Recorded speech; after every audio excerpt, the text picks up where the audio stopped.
Pharmaceutics का syllabus आज हम डिस्कस करेंगे।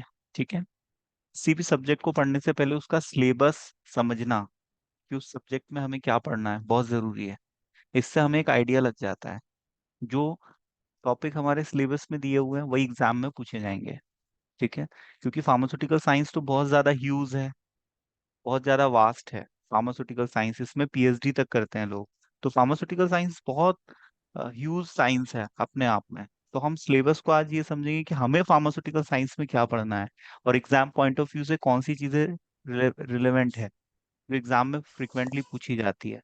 तो जैसा संगीता ने अभी क्वेश्चन किया कि भाई डोजेस फॉर्म का क्लासिफिकेशन क्या है, तो वो मैं इसी लेक्चर में आज आपको बता दूंगा। देखिए ये है डोजेस फॉर्म का क्लासिफिकेशन। ठीक है। फिजिकल स्टेट पे बेस्ड है और ये मोनोफिजिक लिक्विड डोजेस फॉर्म का क्लासिफिकेशन है। ठीक है, यही पूछ रहे थे संगीता?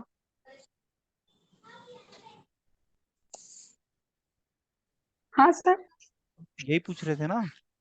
ये देखो, classification of monophasic liquid dosage form और hmm. Classification on the basis of physical state, है ना? तो ये मैं आज आपको एक्सप्लेन हम्म। कर दूंगा। ठीक है। हाँ सर। तो सिलेबस को समझना बहुत जरूरी है। फार्मास्यूटिक्स का पहला पेपर आपका होगा, यदि शुरुआत अच्छी होगी तो सब कुछ अच्छा होगा। 5 सब्जेक्ट है आपके, तो इसमें जो आपका फर्स्ट पेपर होगा वो फार्मास्यूटिक्स का ही होगा। इसमें आपको थ्योरी भी है, प्रैक्टिकल भी है। प्रैक्टिकल फाइल तो आप लोग ने लिख ली होगी, जिन्होंने नहीं लिखी वो कंप्लीट कर लेंगे। और पीडीएफ मैंने शेयर किया है सुटिक्स का, कल कोग्नोसी का किया था। पूरे 5 सब्जेक्ट की फाइलें आप लोग कंप्लीट कर लो। तो सुटिक्स का जो थ्योरी पार्ट है, इसमें सबसे पहला जो यूनिट है ये है history of profession of pharmacy. India में फार्मेसी प्रोफेशन कैसे डेवलप हुआ, फार्मेसी एजुकेशन कैसे डेवलप हुआ, कौन सी यूनिवर्सिटी कहाँ पर पहले खुली, इंडस्ट्री कहाँ डली, और फार्मेसी प्रैक्टिस कहाँ पर शुरू हुई, है ना? फार्मेसी प्रोफेशन का पूरा हिस्ट्री हमको इसमें बताना है। फादर ऑफ फार्मेसी प्रोफेशन कौन है, ठीक है? कॉलेजेस कैसे शुरू हुए, कैसे एजुकेशन के रूल्स एंड रेगुलेशन के थ्रू फार्मेसी एजुकेशन की फ्रेमिंग हुई, pharmacy council of India establish की गई जिसने हमारा सिलेबस डिजाइन किया, प्रैक्टिकल्स डिजाइन किए कि एक फार्मेसी स्टूडेंट को क्या पढ़ाना है, उसको कौन से प्रैक्टिकल्स करवाने हैं, है ना? Diploma in pharmacy, bachelors in pharmacy, masters in pharmacy, pharm D, ये सब फार्मेसी के कोर्सेज हैं जिसमें हम दवाइयों की डिस्पेंसिंग सीखते हैं, मैन्युफैक्चरिंग सीखते हैं, कंपाउंडिंग सीखते हैं। डिस्पेंसिंग का मतलब होता है फार्मासिस्ट का दवाई को डिस्ट्रीब्यूट करना, पेशेंट को बताना कि दवाई कैसे लेनी है, और उसको प्रिस्क्राइब प्रिस्क्राइब करता है डॉक्टर और डिस्पेंस करता है फार्मासिस्ट। तो दवाइयों का जो डिस्ट्रीब्यूशन होता है उसको चैनलाइज करता है फार्मासिस्ट। हॉस्पिटल में भी जो ड्रग डिस्ट्रीब्यूशन है वो भी फार्मासिस्ट करता है, रिटेल शॉप पे काम करेगा। तो ये फार्मासिस्ट की बेसिक रिस्पॉन्सिबिलिटी है, मेडिसिन को हैंडल करना। तो फार्मेसी एज अ करियर, ये सेकंड यूनिट, फर्स्ट यूनिट का सेकंड टॉपिक है कि फार्मेसी के बाद आप लोग क्या कर सकते हो। ये भी एग्जाम में पूछा जाता है। फार्माकोपिया क्या होती है, फार्माकोपिया का introduction, IP BP, USP, N NF, national formulary, extra pharmacopoeia और silent feature of Indian pharmacopoeia. तो ये सब आपको फर्स्ट यूनिट में पढ़ना है। ये सब मैं पढ़ा चुका हूँ आपको, इसके वीडियोस भी अपलोड कर चुका हूँ। खाली समय में आप लोग वीडियो देखा करो, नोट्स बनाया करो। ठीक है। और जिनके पास बुक नहीं है वो नोट्स से अपने सेशनल एग्जाम लिख सकते हैं। फार्माकोपिया का इंट्रोडक्शन, इसमें आपको फार्माकोपिया के एडिशंस के बारे में और कौन सा एडिशन कब आया, उस टाइम चेयरमैनशिप में कौन था, ये सब आइडिया आपको होना चाहिए। बीपी यूएसपी, यूएसपी कब आई 1820 में, बीपी कब आई 1864 में। तो ये सब आपको पता होना चाहिए। फर्स्ट यूनिट है आपका। सेकेंड यूनिट है पैकेजिंग मटेरियल, जिसमें आपको पैकेजिंग मटेरियल के टाइप्स, उनके सिलेक्शन क्राइटेरिया, उनके एडवांटेजेस डिसएडवांटेजेस और पैकेजिंग मटेरियल का क्लासिफिकेशन, पैकेजिंग क्या होती है, लेबलिंग क्या होती है, ये सब इस यूनिट में आपको पढ़ना है। थर्ड यूनिट में आपको फार्मास्यूटिकल एड्स के बारे में पढ़ना है। एड्स मतलब होता है हेल्प करने वाले। फार्मास्यूटिकल एड्स को हम एक्सिपिएंट भी कहते हैं, एडिटिव्स भी कहते हैं। ये नॉन ड्रग कंपोनेंट होता है जो दवाई को केवल सपोर्ट करता है, जिसमें colouring agent, flavouring agent, sweetening agent आते हैं। इसके एग्जांपल्स हमको पता होना चाहिए। प्रिजर्वेटिव जो हमारी फॉर्मुलेशन को स्पॉइलेज से बचाते हैं, कंटामिनेशन से प्रोटेक्ट करते हैं। ठीक है। तो प्रिजर्वेटिव के टाइप्स, इनकी डेफिनेशन विथ एग्जांपल और यूजेस। तो ये आपका थर्ड यूनिट है। फोर्थ यूनिट में आपको यूनिट ऑपरेशंस के बारे में पढ़ना है। यूनिट ऑपरेशन जो इंडस्ट्री में परफॉर्म किए जाते हैं, मैन्युफैक्चरिंग ऑपरेशंस, उनके प्रिंसिपल, और कोई मशीन है तो उसका कंस्ट्रक्शन वर्किंग कैसी है, उस किस सिद्धांत पे बेस्ड है उसकी वर्किंग। तो ये आपको यूनिट ऑपरेशंस पढ़ने हैं। फिर आपको साइज रिडक्शन पढ़ना है, जिसमें हैमर मिल और बॉल मिल का कंस्ट्रक्शन, इसका प्रिंसिपल और इसकी वर्किंग और इसका डायग्राम, ये कैसे काम करती है, सब आपको एग्जाम में पूछा जाता है। हैमर मिल और बॉल मिल ये साइज रिडक्शन के लिए यूज होती है। पार्टिकल साइज को छोटा करना ही साइज रिडक्शन कहलाता है। और साइज सेपरेशन मतलब होता है सीविंग के थ्रू पार्टिकल साइज को सेपरेट कर लेना। ठीक है, इसके लिए 10 नंबर, 20 नंबर, 120, 40, 44, ये सीव नंबर्स यूज किए जाते हैं। नेक्स्ट आता है आपका मिक्सिंग।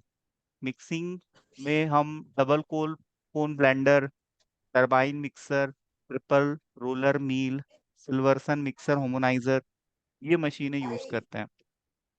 फिल्ट्रेशन की थ्योरी हमको पढ़नी है, कौन सी मेम्ब्रेन यूज होती है, और एक फिल्ट्रेशन के लिए हम सिंटर्ड ग्लास फिल्टर यूज करते हैं। तो इतनी चीजें हमें इसमें पढ़नी है। ड्राइंग पढ़ना है, फ्लूइडाइज्ड बेड ड्रायर, और फ्रीज ड्राइंग क्या होती है।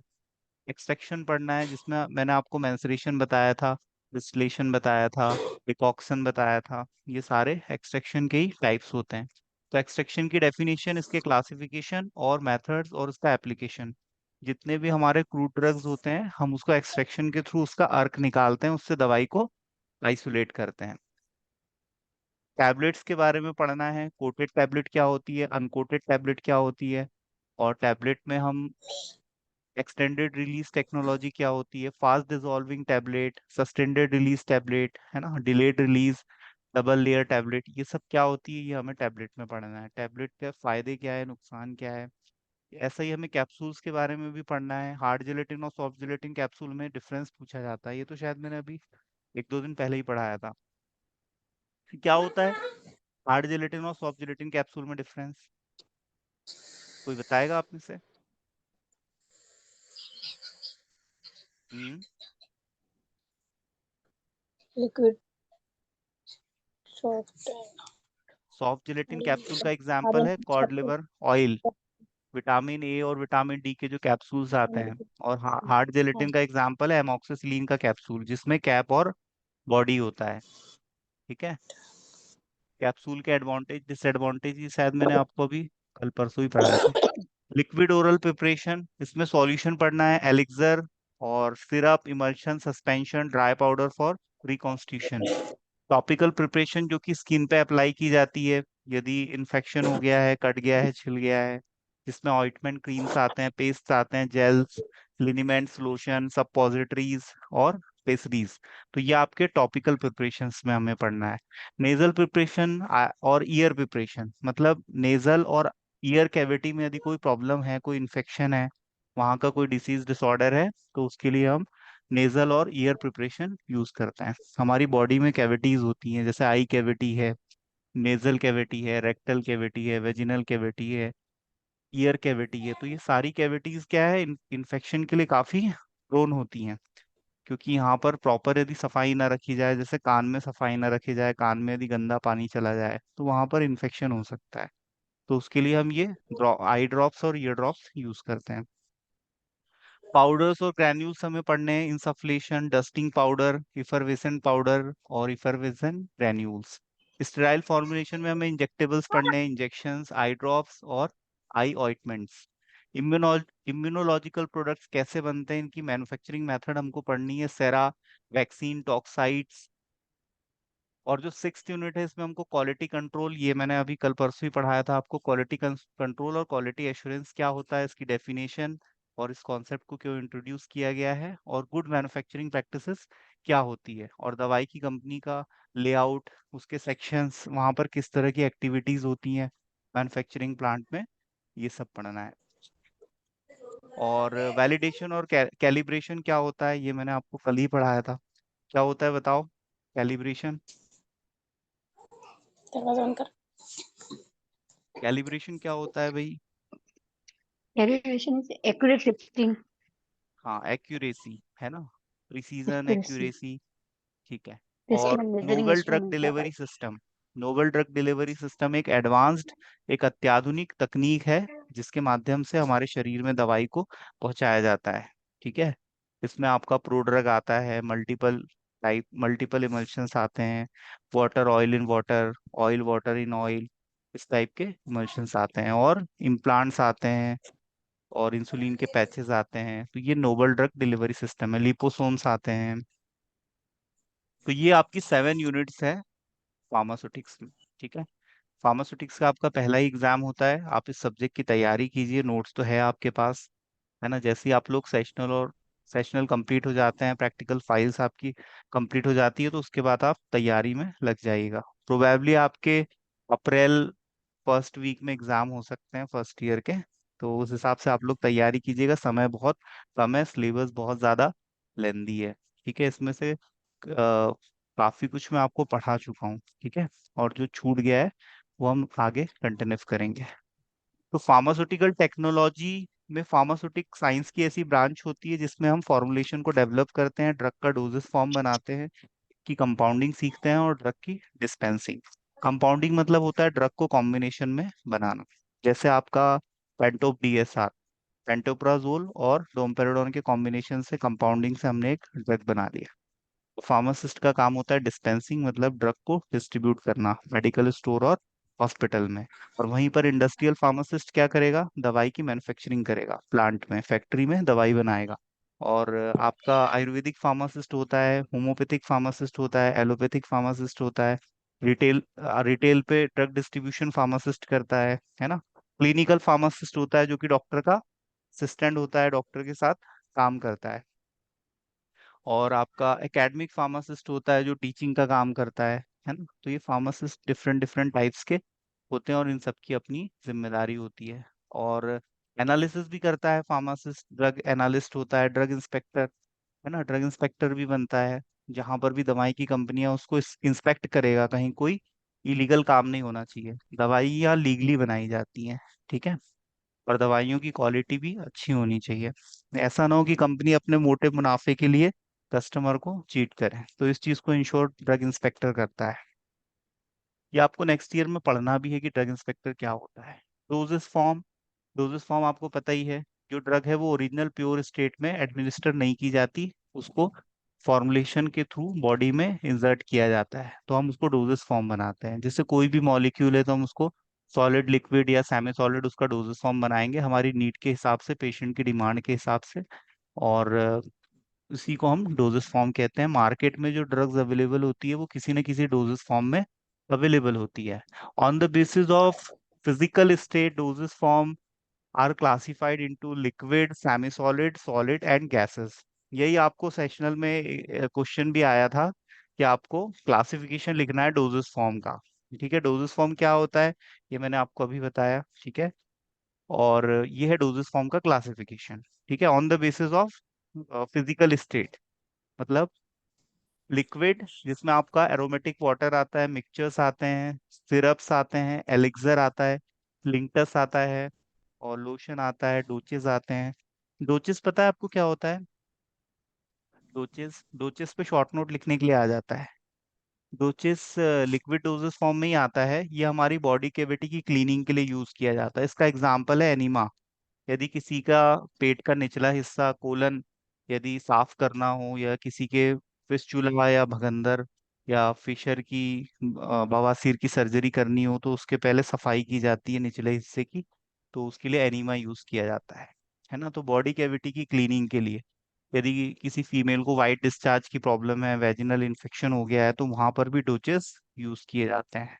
कंसंट्रेटेड फॉर्म में मार्केट में अवेलेबल होते हैं। गर्म पानी के साथ इसको मिक्स करते हैं और इससे बॉडी कैविटीज की सफाई करते हैं। जैसे कान की धुलाई आपने सुना होगा, कान का जो डॉक्टर होता है ना, कान की सफाई करता है तो इरिगेशन सॉल्यूशन यूज करता है। इरिगेशन वर्ड आपने सुना होगा, खेती किसानी में भी इरिगेशन यूज करते हैं ना, इरिगेशन पंप। लेकिन यहाँ सर। पर हमारे फार्मेसी में इरिगेशन का मतलब होता है किसी सॉल्यूशन की हेल्प से बॉडी कैविटी की क्लीनिंग करना। बॉडी कैविटी मतलब हमारे शरीर में जो होल्स होते हैं, जैसे कान में है, नाक में है ना, एनस कैविटी है, तो उन सब की सफाई की जाती है डोचेस से, है ना। एलिक्सर, लिंक्टस, लिनीमेंट्स, लोशन, है ना, eye drops, ear drops, nasal drops, gargles, mouth washes, throat paints, तो ये सब हमको लिक्विड डोजेस फॉर्म के एग्जाम्पल है। कॉम्पिटेटिव एग्जाम में कोई भी डोजेस फॉर्म आपको दे दिया जाएगा और पूछ लेंगे कि वो किस कैटेगरी में आता है। ये क्वेश्चन मोस्ट कॉमनली पूछा जाता है, तो एग्जिट एग्जाम में आपको आएगा। तो आपको पता होना चाहिए कि कोई भी डोजेस फॉर्म किस स्टेट में है। जैसे डोचेस पूछ लेंगे तो डोचेस में लोग कंफ्यूज हो जाते हैं, है ना। जैसे इंसफलेशन पूछ लेते हैं, तो ऐसे कुछ है जो पूछे जाते हैं। ठीक है। अब नेक्स्ट आता है आपका सेमी सॉलिड। इसमें क्रीम आता है, जेलीज आते हैं, और ऑइंटमेंट आता है, पेस्ट आते हैं। और सॉलिड में आपका टैबलेट, कैप्सूल, सपोजिटरीज और सिचेट्स आते हैं, पाउडर और इंसफलेशन। इंसफलेशन भी बॉडी कैविटीज में यूज किया जाता है, लेकिन सॉलिड फॉर्म में होता है ये। और गैसेस फॉर्म में एरोसोल्स आते हैं। ठीक है, एरोसोल कंटेनर का एग्जाम में पूछा गया है। एरोसोल कंटेनर क्या होते हैं, ये एग्जाम पॉइंट ऑफ व्यू से इंपॉर्टेंट है। अब ये क्लासिफिकेशन हो गया डोजेस फॉर्म का। अब लिक्विड डोजेस फॉर्म का क्लासिफिकेशन है on the basis of phases. तो ये मोनोफेजिक होता है और बाइफेजिक होता है। मोनो मतलब एक, बाई मतलब दो, मोनोफेजिक मतलब इसमें एक एक ही लिक्विड होगा, और बाइफेजिक में दो लिक्विड होंगे जो आपस में इमिजिबल होंगे। इमिजिबल का एग्जांपल है तेल और पानी। ठीक है। आप पानी में तेल डालोगे तो वो ऊपर की तरफ तैरेगा, ठीक है, क्योंकि उसकी डेंसिटी पानी से कम है। तो हम बाइफेजिक लिक्विड डोजेस फॉर्म में क्या बनाते हैं, इमल्शन बनाते हैं। और मोनोफेजिक का एग्जांपल यहाँ दिया हुआ है, देखो। मोनोफेजिक का जो क्लासिफिकेशन है, इसमें इंटरनल यूज के लिए है, स्किन पे अप्लाई करते हैं, बॉडी कैविटीज में यूज करते हैं, और कुछ हम माउथ में यूज करते हैं। ठीक है। तो एक एक्सटर्नल एक्सटर्नल एप्लीकेशन के लिए लिनीमेंट और लोशन है मोनोफेजिक में। और इंटरनल एडमिनिस्ट्रेशन के लिए सिरप्स है, एलिक्सर्स हैं, लिंक्टस है, मिक्सचर्स हैं। और बॉडी कैविटी के लिए डोचेज हैं, ईयर ड्रॉप्स हैं, नेजल ड्रॉप्स हैं। और माउथ को वॉश करने के लिए गार्गल, माउथ वॉश और थ्रोट पेंट। तो ये मोनोफेजिक लिक्विड डोजेस फॉर्म का क्लासिफिकेशन है। बाइफेजिक में क्या आएगा बताओ। बाइफेजिक में सस्पेंशन और इमल्शन। ठीक है, इमर्शन। ये बाइफिजिक के एग्जांपल है। सॉल्यूशन क्या होता है, ये ऐसी प्रिपरेशन होती है जिसमें हम सॉल्वेंट में कोई केमिकल ऐड कर देते हैं। जैसे मैंने पानी में शक्कर घोल दिया तो ये मेरा सॉल्यूशन बन गया, तो इसको हम सॉल्यूशन बोलते हैं। Solutions are the liquid preparation that contain one or more chemical substances. They are prepared by dissolving the active ingredient in a aqueous or non aqueous solvent. Aqueous मतलब पानी, नॉन एक्वस मतलब oil. तो पानी या oil में हम किसी भी चीज को घोल के सॉल्यूशन बना सकते हैं। कुछ चीजें ऐसी भी हैं जो तेल में घुलती हैं, है ना, तो हम उससे सॉल्यूशन बना लेंगे। तो सॉल्यूशन आपको समझ में आया, एक सिंगल फेज रहेगा। जैसे पानी में मैंने नमक डाल दिया, वो घुल गया तो सॉल्यूशन बन गया। पानी में नमक डालने से भी दवाई बन जाती है ना।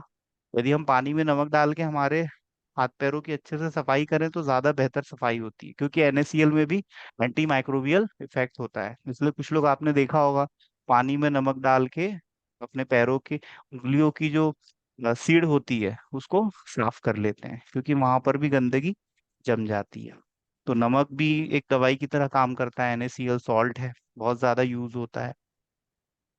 नॉर्मल सेलाइन में भी नमक ऐड होता है, 0.9%, बताया था ना आपको मैंने। 0.9% उसमें NaCl होता है नॉर्मल सेलाइन में। तो ये सॉल्यूशन की डेफिनेशन हो गई। अब सॉल्यूशन के क्लासिफिकेशन हम देखते हैं according to route of administration. Oral solution आते हैं जो हम ओरल रूट से लेते हैं, और ओटिक सॉल्यूशन हम ईयर्स में इंस्टिल करते हैं। इंस्टिल्ड करना मतलब कान में डालना, तो इसमें ईयर ड्रॉप्स आ जाएंगे। ऑप्थेल्मिक सॉल्यूशंस आते हैं जो हम आंखों में डालते हैं। और टॉपिकल सॉल्यूशंस होते हैं जिसको हम स्किन की सरफेस पर अप्लाई करते हैं। According to the composition and uses, composition और यूजेस के बेसिस पे एरोमेटिक वाटर है, एरोमेटिक वाटर, और सिरप है, एलिक्सर है, और इनकी एक एक लाइन में डेफिनेशन दी हुई है। स्पिरिट है, स्पिरिट में क्या होता है, इसमें अल्कोहल ऐड होता है। टिंचर है, टिंचर क्रूड ड्रग के एक्सट्रैक्शन से बनता है। इंजेक्शंस आते हैं, ये स्टेराइल फॉर्मुलेशन होते हैं, फ्री फ्रॉम पायरोजन होते हैं। क्यों फ्री फ्रॉम पायरोजन होते हैं, क्योंकि ये सिस्टमिक सर्कुलेशन में डायरेक्ट इंटर करते हैं। तो ये यदि कंटामिनेटेड होंगे तो पेशेंट और ज्यादा बीमार पड़ सकता है। ठीक है, क्योंकि हमारे बॉडी में बैरियर्स होते हैं, फिजिकल बैरियर्स होते हैं, जैसे नोज में हेयर होते हैं, तो किसी चीज को अंदर आसानी से नहीं जाने देते, है ना। नोज में ईयर होते हैं, कान में वैक्स होता है ना। हमारी स्किन भी हमें प्रोटेक्शन प्रोवाइड करती है। कोई भी चीज हमारे स्टमक से भी ब्लड में लिवर लिवर को क्रॉस करके जाती है ना। और हमारे स्टमक में एसिड होता है, ठीक है। और हमारे रिस्पिरेटरी ट्रैक्ट में अंदर म्यूकस भी सिक्रीट होता है। तो ये सारे बैरियर्स होते हैं जो हमें हमारी बॉडी को प्रोटेक्ट करते हैं। लेकिन जब हम इंजेक्टेबल्स लगाते हैं, पेरेंटल यूज करते हैं, तो सीधे ड्रग हमारी बॉडी में खून में चला जाता है। तो इसलिए ये फ्री फ्रॉम पायरोजन होता है, ये स्टेराइल फॉर्मुलेशन होती है। स्टेराइल का मतलब होता है फ्री फ्रॉम माइक्रो ऑर्गेनिज्म। अब व्हीकल के आधार पे एरोमेटिक वाटर है और सिरप्स हैं। सिरप तो आपको पता ही है, पानी में शक्कर घोल देंगे, शुगर घोल देंगे तो सिरप बन जाएगा। तो एक तो आप 85% weight by volume sucrose use कर सकते हो, या 66.7% वेट बाय वेट सुक्रोज आप यूज कर सकते हो, तो इससे सिरप बन जाएगा। अब ये शक्कर पानी में मिलाने से पानी में माइक्रो ऑर्गेनिज्म की ग्रोथ नहीं होती है, ठीक है। एलिक्सर आपके मीठे होते हैं, हाइड्रो अल्कोहलिक सॉल्यूशन होते हैं, एज अ एक्सपेक्टोरेंट यूज होते हैं। मतलब आ, आपको खांसी में रिलीफ देंगे ये एलिक्सर्स, ठीक है। एलिक्सर्स आपको खांसी में राहत देंगे, और आपके अंदर जो म्यूकस बना है उसको बाहर निकालने में हेल्प करेंगे एलिक्सर्स। लिंकटस है। लिंकटस भी आपका कफ रिलीफ में यूज किया जाता है। कफ से हमको राहत देता है ये सिंपल सिरप भी कहे जाते हैं। लिनीमेंट्स हैं। लिनीमेंट्स जो है वो अल्कोहलिक और ऑयली लिक्विड प्रिपरेशन होती है, जो कि एक्सटर्नली भी अप्लाई की जाती है रबिंग के थ्रू हमारे अफेक्टेड एरिया पर। लोशन है। लोशन आपका अल्कोहलिक और ऑयली प्रिपरेशन होता है, इंटेंडेड फॉर एक्सटर्नल यूज, और ये विदाउट फ्रिक्शन रब किया जाता है। ये सब मैंने आपको डिफरेंसेस में बताया था। जो भी अफेक्टेड एरिया है वहां पर विदाउट रबिंग हम लोशन को अप्लाई करते हैं। इसका एग्जांपल क्या है? लैक्टोकैलामाइन लोशन। ड्रॉप्स हम नेजल में यूज करते हैं, है ना। ओरल ड्रॉप्स भी आते हैं पीडिया पेशेंट के लिए, छोटे बच्चों के लिए। कोलॉइडल कोलॉइड्स भी आते हैं, ठीक है। कोलॉइड्स जो होते हैं, इसका एग्जांपल है आपका मिल्क। मिल्क भी एक कोलॉइड है, हमारा ब्लड ये भी एक कोलॉइड है। डोचेस डोचेस मैंने आपको अभी बताया, है ना, बॉडी कैविटी की क्लीनिंग के लिए यूज किए जाते हैं। इनिमास इनिमास भी अभी आपको बताया था, रेक्टल रूट से दिए जाते हैं, और ये बाउल को इवैक्यूएट करते हैं। मतलब नी जो एनस कैविटी है उसको क्लीन कर देंगे ये। गार्गल्स गार्गल्स थ्रोट इन्फेक्शन में यूज किए जाते हैं। थ्रोट पेंट, ये भी गले की यदि कोई समस्या है तो गले की सफाई के लिए, या गले में कोई इन्फेक्शन हो गया है तो विस्कस लिक्विड के फॉर्म में मार्केट में अवेलेबल होते हैं थ्रोट पेंट। माउथ वॉशेस, ये जिंजीवाइटिस का प्रॉब्लम है या डेंटल कैरी किसी को हो गई है ना। माउथ से बदबू आ रही है, टीथ पे यदि प्लेक का फॉर्मेशन हो गया है, यदि कोई स्टेन जम गया है, तो मुंह की सफाई इससे की जाती है। तो मुंह से यदि बदबू आ रही हो, दांत यदि खराब हो गए हो, तो ये सारी प्रॉब्लम सॉर्ट आउट हो जाती है। इसमें फ्लेवरिंग एजेंट भी ऐड किए जाते हैं, सरफेक्टेंट भी ऐड किए जाते हैं, है ना। सरफेक्टेंट क्या होते हैं बताओ? सरफेक्टेंट क्या होते हैं? HLB स्केल पढ़ाया था मैंने आपको, कब बताया था? हम्म। HLB स्केल का फुल फॉर्म क्या है? Hydrophilic lipophilic balance scale. Surfactant हम as a emulsifying agent use करते हैं, as a wetting agent use करते हैं, एंटी फोमिंग एजेंट यूज करते हैं, है ना। ये क्या करते हैं? इनका एक हेड होता है और एक टेल होता है। हेड इसका हाइड्रोफिलिक होता है और टेल लिपोफिलिक होता है। इस तरह से हम सस्पेंशन बनाने में as a emulsifying agent, emulsion बनाने में इसको यूज करते हैं। एज अ सॉलिबलाइजिंग एजेंट, है ना, सस्पेंशन बनाने में भी हम इसको यूज करते हैं। तो ये हमारे माउथ वॉशेज हो गए, माउथ को वॉश करने के काम आते हैं। जिंजीवाइटिस क्या होता है? ये मसूड़ों का इन्फेक्शन होता है ना। हमारे माउथ में यदि इन्फेक्शन हो जाए तो हम उसको जिंजीवाइटिस कहते हैं। डेंटल कैरीज क्या होती है? डेंटल कैरीज मतलब दांतों में गुफा, मतलब कैविटी का फॉर्मेशन हो जाना। छोटे बच्चे हैं ना, मिठाई खाएंगे, चॉकलेट खाएंगे, दांत साफ नहीं करते, वहां पर जो कार्बोहाइड्रेट है वो वहाँ जमा होता है ना। ग्लूकोज मीठे की वजह से वहां पर बैक्टीरिया पनपने लगते हैं, और वहां पर कैविटी का फॉर्मेशन होता है।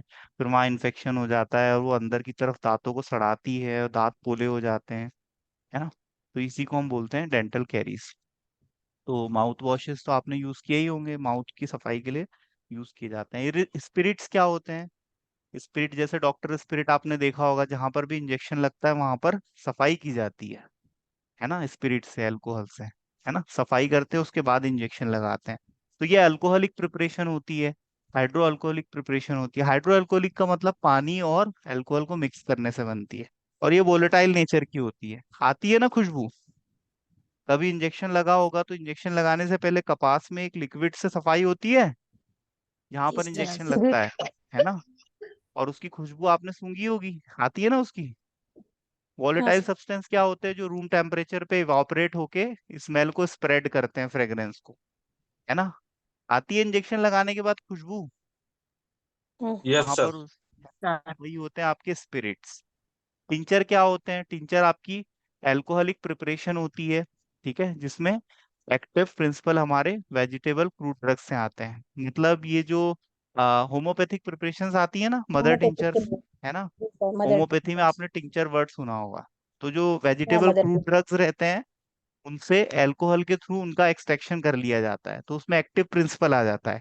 एक्टिव प्रिंसिपल क्या होता है? किसी भी औषधि में जो मॉलिक्यूल थेराप्यूटिक इफेक्ट देगा हमारे शरीर में, उसी को हम एक्टिव प्रिंसिपल बोलते हैं, या फाइटोकेमिकल कॉन्स्टिट्यूएंट बोलते हैं। तो प्लांट के जो सेकेंडरी मेटाबोलाइट्स होते हैं, लगभग लगभग हर पौधे में कोई ना कोई मेडिसिनल इफेक्ट होता है, हर पौधे में, ठीक है। या तो उसकी जड़, तना, पत्ती कहीं ना कहीं होगा। तो हम उसको अल्कोहल में यदि रखें, है ना, हम जैसे मैसरेशन करें, पर्कुलेशन, ये सब मैंने आपको बताया था। तो हम यदि अल्कोहल के साथ किसी चीज को रखें तो उसका अर्क उसमें आ जाता है ना, तो इसी से टिंचर बन जाते हैं। तो ये है सारे डोजेस फॉर्म, ठीक है। ये डोजेस फॉर्म का हमने क्लासिफिकेशन देखा, और हमने समझा कि फार्मास्यूटिक्स के सिलेबस में हमें क्या पढ़ना है, ठीक है। अब मैं आपको बताऊंगा एग्जाम में कौन से क्वेश्चंस आते हैं, कौन सी यूनिट्स हैं, ठीक है। ये आप बहुत ध्यान से सुनिएगा, ये बहुत इंपॉर्टेंट है। देखो, एक क्वेश्चन आता है, define the term pharmacopoeia. It is from first unit. Pharmacopoeia क्या होता है? एक ये क्वेश्चन आता है, right the silent feature of Indian pharmacopoeia. ये क्वेश्चन पूछा जा सकता है आपसे, ठीक है। तो ये फर्स्ट यूनिट का इंपॉर्टेंट क्वेश्चन है। यदि आप फर्स्ट यूनिट पढ़ने बैठो तो इन क्वेश्चंस पे ज्यादा ध्यान देना। सेकेंड यूनिट से पूछा जा सकता है, describe the different types of container. Pharmaceutical doses form को पैकेजिंग के लिए जो हम कंटेनर यूज करते हैं उसका क्लासिफिकेशन। मेटल है, ग्लास है, प्लास्टिक है, रबर है, ठीक है। और एक क्वेश्चन आ सकता है, discuss the glass packaging material. तो उसमें आपको ग्लास के टाइप्स के बारे में बताना है। Write a short note on glass container. Amber colour का ग्लास कंटेनर आता है, लाइट रेजिस्टेंट होता है, ठीक है। कंटेनर थोड़ा की धीरे आइडियल प्रॉपर्टी। हाँ, धीरे धीरे, थोड़ा ठीक है। स्लो। हाँ, ग्लास कंटेनर के बारे में आपको बताना है। एम्बर्ड कलर का आता है, ठीक है, भूरे कलर का, लाइट रेजिस्टेंट होता है। एक क्वेश्चन ये आ सकता है, mention the different type of material used in the construction of aerosol system. मतलब एरोसोल सिस्टम के बारे में बताना है, ठीक है। इसमें आपका परफ्यूम का बॉटल का मैंने आपको एग्जांपल दिया था ना, उसमें स्प्रे होता है, प्रोपेलेंट होता है, एक डिप ट्यूब होता है। जैसे ही आप ऊपर उसको नॉब को दबाते हो तो बाहर आता है ना स्प्रे के फॉर्म में, है ना। वॉलनी जेल, वॉलनी का स्प्रे आपने यूज किया होगा, है ना। नेक्स्ट इसमें आता है, give the advantage and disadvantage of aerosol doses form. Aerosol doses form का एडवांटेज और डिसएडवांटेज बताना है, ठीक है। और बस इतने ही क्वेश्चन इसमें से पूछे गए हैं। तो ये सेकंड यूनिट हो गई आपकी, है ना। अब थर्ड यूनिट पे हम आ जाते हैं। थर्ड यूनिट जब आप पढ़ने बैठोगे तो उसमें क्वेश्चन आया है, differentiate between drugs and excipient additives. मतलब ड्रग और एक्सिपिएंट में डिफरेंस क्या होता है, एपीआई और एडिटिव में। ये एक आया है 4 नंबर में। और एक क्वेश्चन पूछा है इसमें, एक क्वेश्चन ये आया है, what is pharmaceutical aid, classify it with suitable example. तो ये दो क्वेश्चन इस यूनिट से पूछे गए हैं। अगला जो फोर्थ यूनिट है, उससे पूछा गया है, explain the importance of particle size reduction. मतलब हम पार्टिकल साइज को रिड्यूस क्यों करते हैं। एक क्वेश्चन आया है आपका, write down the factors which affect the size reduction. Size reduction को जो फैक्टर्स अफेक्ट डालते हैं उसको आपको समझाना है। और एक क्वेश्चन आया है, give the different methods of size reduction. तो इसमें बॉल मिल और हैमर मिल आपको समझानी है। और एक क्वेश्चन आया है, write a short note on ball mill और हैमर मिल। ठीक है, ball mill hammer mill important है मतलब। तो ये आपका फोर्थ यूनिट हो गया, है ना। आपका साइज सेपरेशन वाली यूनिट से क्वेश्चन आया है, पाउडर का क्लासिफिकेशन देना है आपको इंडियन फार्माकोपिया के हिसाब से। और एक क्वेश्चन आया है, describe the construction working uses of cyclone separator. Cyclone separator पूछा है आपसे। और ऑफिशियल स्टैंडर्ड ऑफ पाउडर, तो घुमा फिरा के वही क्वेश्चन है। तो ये क्वेश्चन पूछे गए हैं आपके इस यूनिट से। ठीक है, अगला है आपका, अगली यूनिट से फिल्ट्रेशन। एक मिनट, है ना। फिल्ट्रेशन से आपको पूछा है कि भाई फिल्टर रेट क्या होते हैं, ठीक है, और थ्योरी ऑफ फिल्ट्रेशन और factor affecting filtration, describe the filter medias. ये क्वेश्चन आए हैं इस यूनिट से। अगला है आपका ड्राइंग। ड्राइंग से क्वेश्चन आता है, explain the working working construction and application of tray dryer. Tray dryer आपके नोट्स में दिया हुआ है, वहां से आप पढ़ लेना। और एप्लीकेशन ऑफ ड्राइंग और फ्लूडाइज्ड बेड ड्रायर, इसकी वर्किंग और कंस्ट्रक्शन पूछा है। ये आपका ड्राइंग यूनिट से क्वेश्चन आया है। एक्सट्रैक्शन से क्वेश्चन आया है, एक्सट्रैक्शन क्या होता है, किस टाइप के सॉल्वेंट यूज करते हैं, इन्फ्यूजन और डिकॉक्शन में क्या डिफरेंस होता है, ठीक है, डबल और ट्रिपल मेंसुरेशन क्या होता है ना। एक्सट्रैक्शन क्या होता है, सॉक्सलेट एपरेटस क्या होता है ना। सॉक्सलेट एपरेटस लौंग का तेल निकालने के लिए यूज करते हैं, ठीक है, डिस्टिलेशन। तो ये सब इससे क्वेश्चन आए हैं। अगला है आपका टैबलेट। टैबलेट से क्वेश्चन आया है, फ्राइबिलिटी टेस्ट क्या होता है। फ्राइबिलिटी टेस्ट हम टैबलेट का क्वालिटी कंट्रोल करने के लिए यूज करते हैं। Doses form, tablet doses form के एडवांटेज और डिसएडवांटेज क्या होते हैं, है ना। टैबलेट में हम किस तरह के एक्सिपिएंट्स यूज करते हैं, ये क्वेश्चन पूछा गया है। और कोटेड और अनकोटेड टैबलेट में डिफरेंस क्या होता है। टैबलेट के डिफरेंट टाइप्स ऑफ टैबलेट्स पूछे गए हैं, टैबलेट कितने टाइप के होते हैं। और टैबलेट के मैन्युफैक्चरिंग डिफेक्ट पूछे गए हैं, जिसमें मॉटलिंग, डबल एम्बोजिंग, चीपिंग, कैपिंग, ये सब मैंने आपको बताया था ना। तो ये आपका टैबलेट से पूछा गया है। कैप्सूल से आपका पूछा गया है कि कैप्सूल के एडवांटेज डिसएडवांटेज क्या होते हैं, और soft gelatin hard gelatin capsule में क्या डिफरेंस होता है, और कैप्सूल की डेफिनेशन। इतना पढ़ लेना तो आपका ये यूनिट कंप्लीट हो जाएगा। ठीक है, ये मैंने आपको बताया था, ये भी पूछा गया एग्जाम में। Right a short note on syrup क्या होता है, इमल्शन क्या होता है, सस्पेंशन क्या होता है ना। और इनमें डिफरेंसेस भी आते हैं। डिफरेंसेस मैंने आपको बताया था ना, सिरप और एलिक्सर में क्या डिफरेंस होता है, और सॉल्यूशन मिक्सचर में क्या डिफरेंस होता है, ये सब डिफरेंसेस पूछे गए हैं। फ्लॉक्यूलेटेड और डिफ्लॉक्यूलेटेड सस्पेंशन में क्या डिफरेंस होता है। एक मैंने आपको नहीं बताया लेकिन ये पूछा गया है, मैग्मा और मिल्क में क्या डिफरेंस होता है, ये मैं आपको बता दूंगा, मैग्मा और मिल्क ये दोनों में क्या डिफरेंस होता है। और ऑयल इन इमल्शन और सस्पेंशन में डिफरेंस पूछा गया है, ये मैं आपको बता चुका हूँ, है ना। तो ये आपका यूनिट यहाँ पर कंप्लीट होता है। टॉपिकल प्रिपरेशन में क्वेश्चन आया है आपका, टॉपिकल प्रिपरेशन में हम जो बेसिस यूज करते हैं, ऑलिजेनियस बेसिस, उस पे क्वेश्चन आया है। ऑइंटमेंट पेस्ट में क्या डिफरेंस होता है, क्रीम और पेस्ट में क्या डिफरेंस होता है, ये क्वेश्चन आया है। सपोजिटरी में किस तरह के बेसिस यूज होते हैं, ये क्वेश्चन आया है। तो ये यूनिट भी यहाँ पर कंप्लीट होता है। और इसमें आपका लोशन लिनीमेंट में डिफरेंस पूछा है, पेस्ट ऑइंटमेंट में डिफरेंस पूछा है, क्रीम और पेस्ट में डिफरेंस पूछा है। ये मैंने आपको इसका एक पीडीएफ दिया था और उसको एक्सप्लेन किया था, तो वहां से आप ये पढ़ लेंगे। ईयर प्रिपरेशन, ईयर प्रिपरेशन क्या होते हैं, इसमें शॉर्ट नोट लिखने के लिए आया है। और पाउडर और ग्रैन्यूल्स में भी क्वेश्चन आया है। इसमें आपको क्वेश्चन पूछा है कि advantage and disadvantage of powder doses form, ये क्वेश्चन आया है। पाउडर्स क्या होते हैं, है ना, ये क्वेश्चन आया है। What is powder, write down the advantages and disadvantages of powder doses form.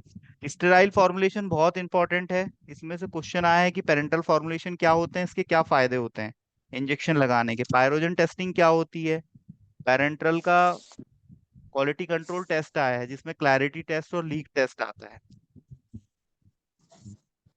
तो ये क्वेश्चन पेरेंटल से आए हैं, ठीक है।